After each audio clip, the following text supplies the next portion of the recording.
Hello, this is a prepaid call from an inmate at the Virginia Department of Corrections, Red Onion State Prison. To accept this call, press 0.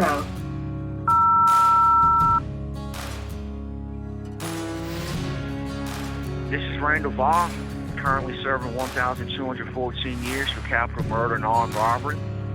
Currently being housed at King Mountain Correctional Center in Oakwood, Virginia, USA. Welcome to the podcast, Red Onion Randy. I hope you enjoyed listening today. If you have any questions or comments or want to leave a message or whatever, I've got a voicemail line. That number is 1-888-524-1932. You can also visit my website, which is new and improved and got different features and whatnot, at www.redonionrandy.com. I hope you do. Let's get started with the podcast. Today I'm going to talk about something that happened in the pod. There's a couple of incidences. It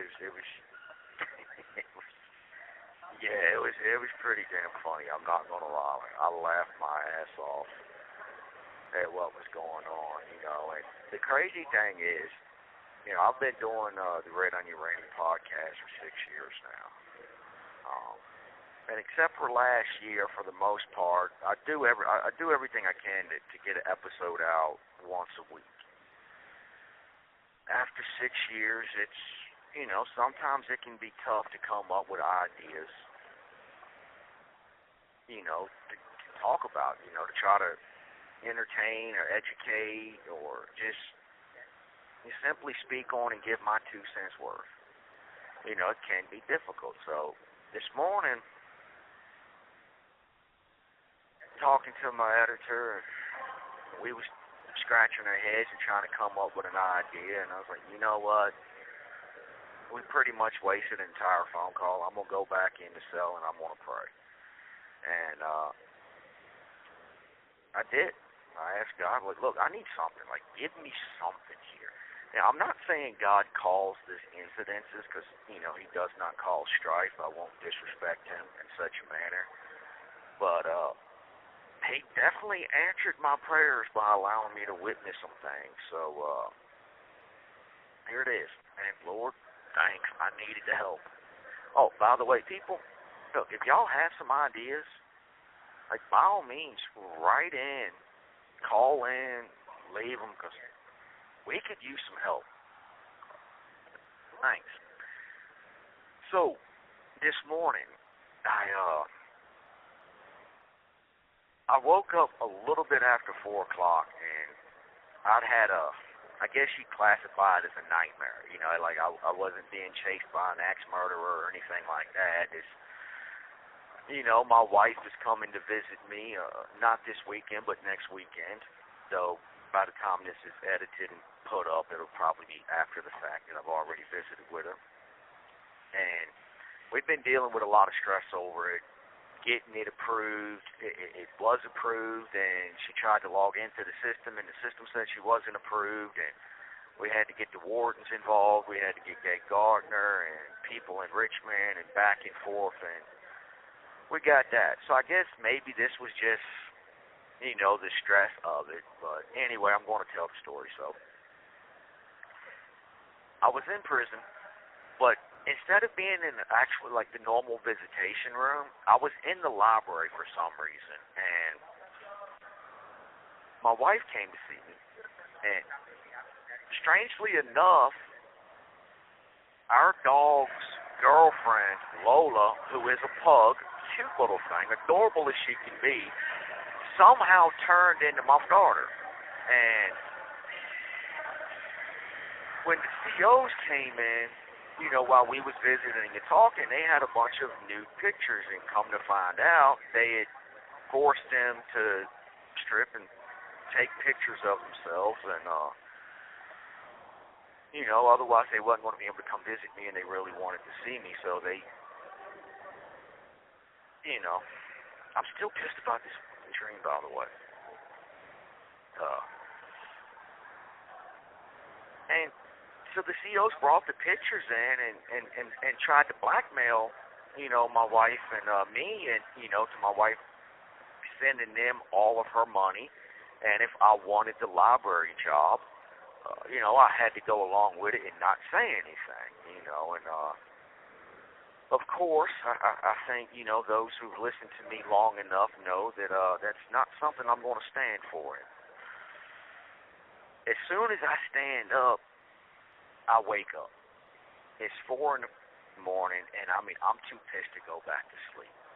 So I get up, and I just kind of, and I fix me a cup of coffee. I drink my coffee, and, I sit up on the bed and just lean up against the wall, and, I pray, and, I talk to God, my morning prayers. I talk about that dream and everything, and,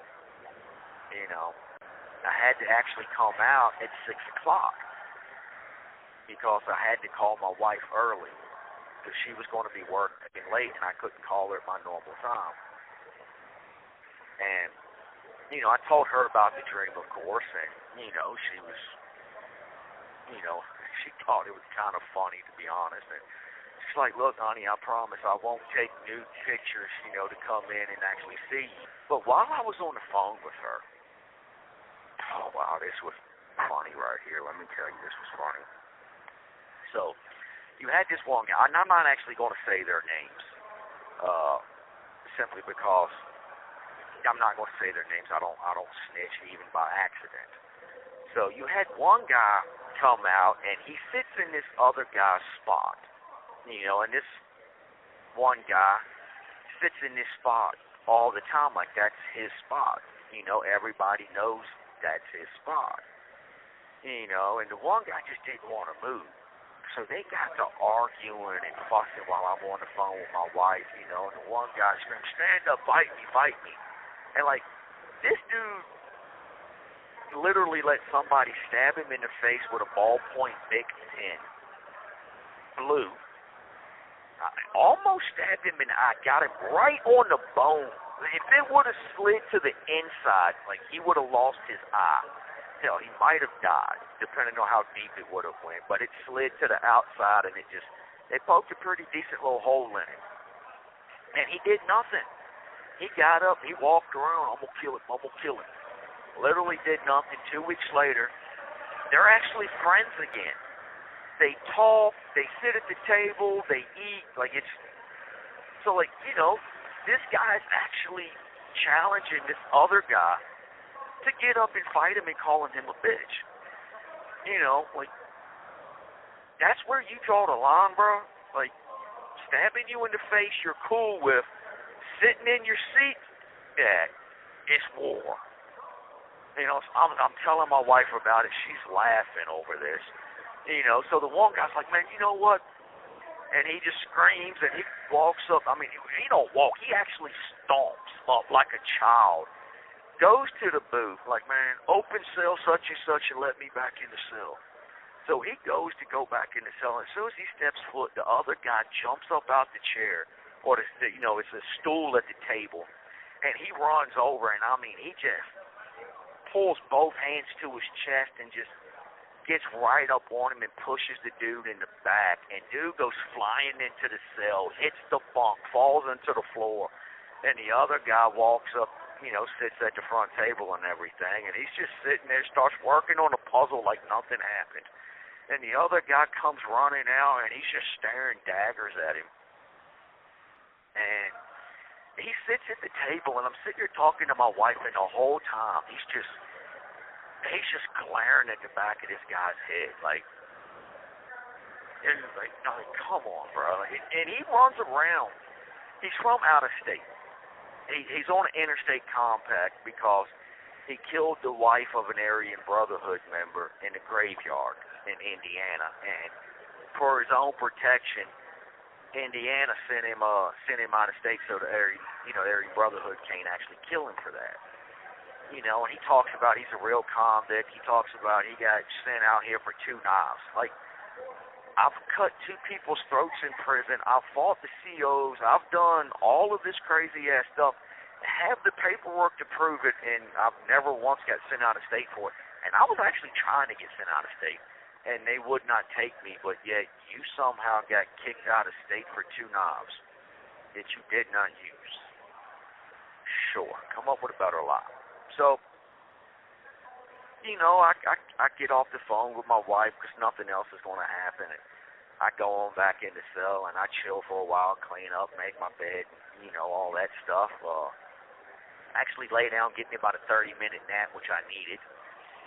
And I come out, I don't even remember, I think maybe around 11-ish, give or take, and I'm sitting at the table with a couple of other guys. Now, while I was in the cell, somebody had finished the puzzle and a piece was missing, so somebody picked it up, took it to the trash can, and dumped it.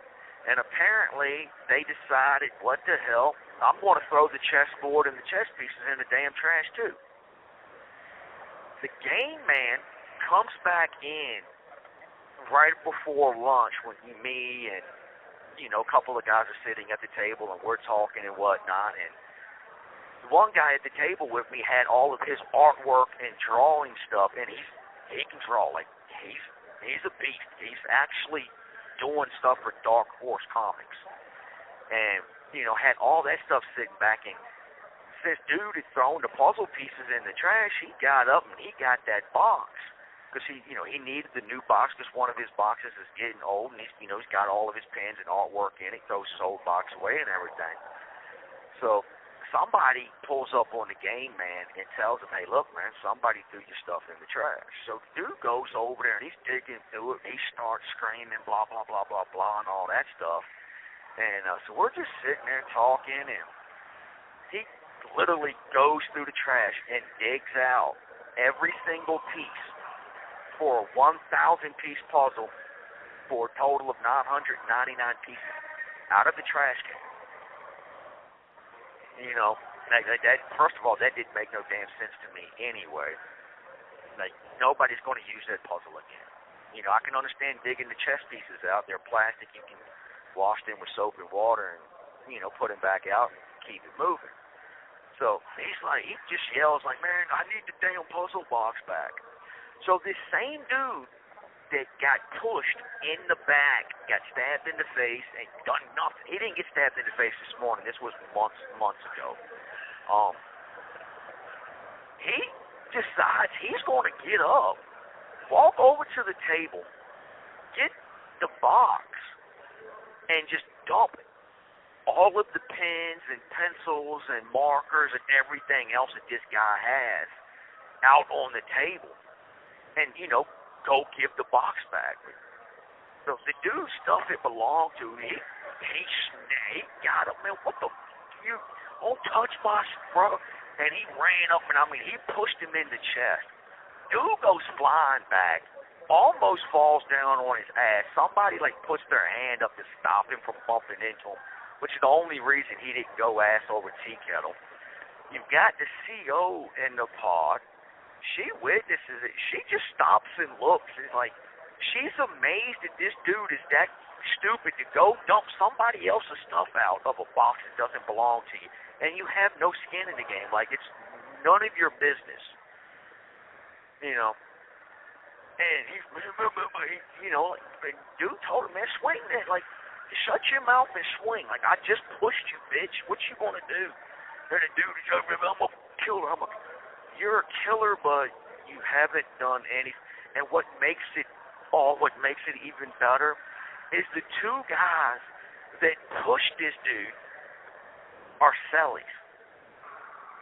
They're cellmates. They live in the cell together, and it happened at 2 different times. The one cellie was in the cell when the first guy pushed him. Then the first guy went to work, and he didn't come back until right after his cellie pushed his ass again.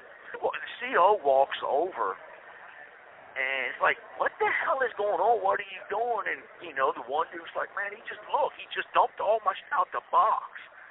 And, the one dude's like, man, he needs the puzzle box back. You ain't supposed to have the puzzle box. I'm like, man, shut the So, she's like, you know what? Y'all come with me. And she took all 3 of them out, and they go upstairs to the unit manager in the lieutenant's office and sit them down, and they talk and explain it. And, you know, they just like, look, is it dead? And, you know, they were like, yeah, it's dead, just don't touch my shit. You know, and so they all come back down, and we're getting ready to lock down, and the game man, I'm standing there with 3 other people, and the game man comes walking up, pokes his head in their little circle like, y'all can't speak to me no more, don't say hello or nothing. And he turns to walk in, you know, to his cell. I'm looking at him like, okay, you know what? And I wanted to say something right then and there, but I was like, all right, you know what? I'm gonna lock down. I'm gonna pray.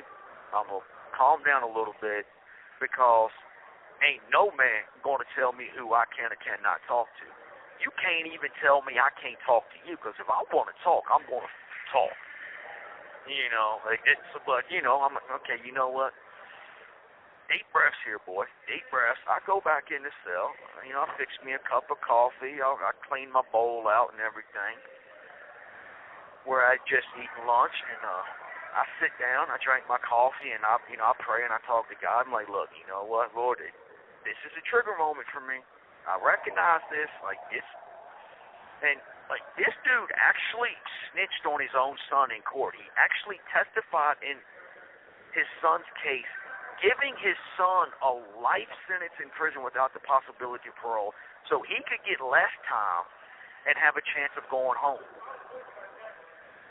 Like, I have no respect for you, because as a father, you take the rap for your son. Like, that's your parent's job is to protect their children.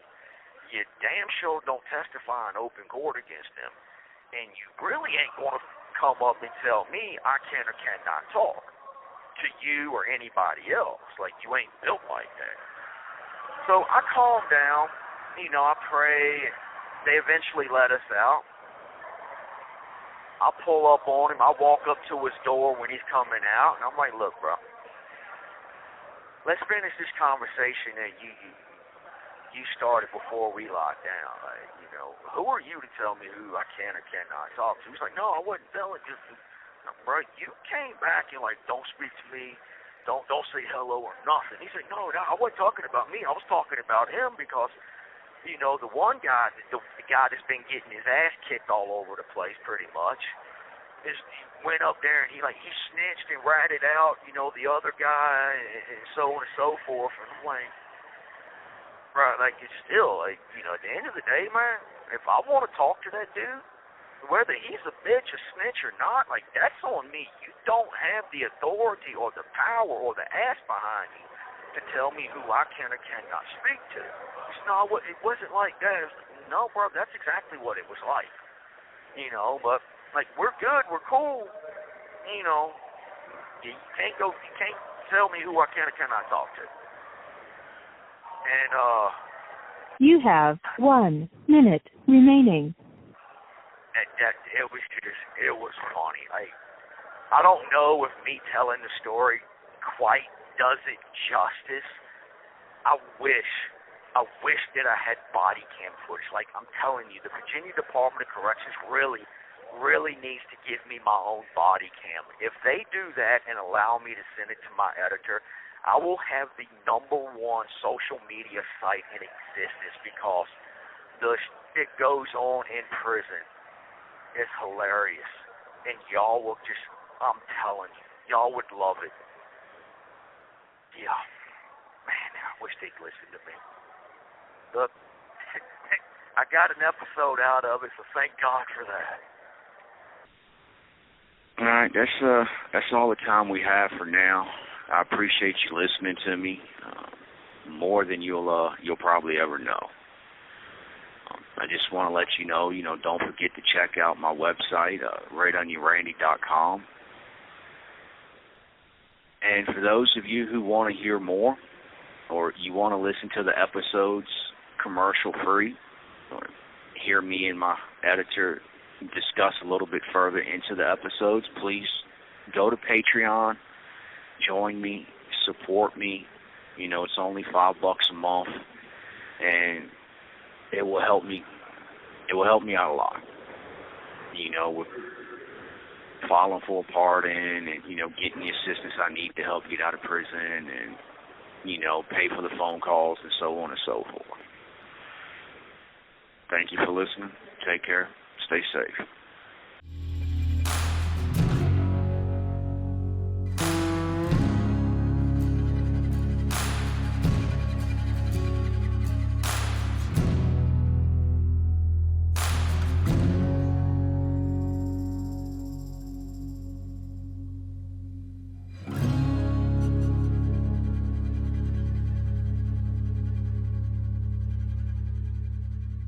Thank you for using GTL.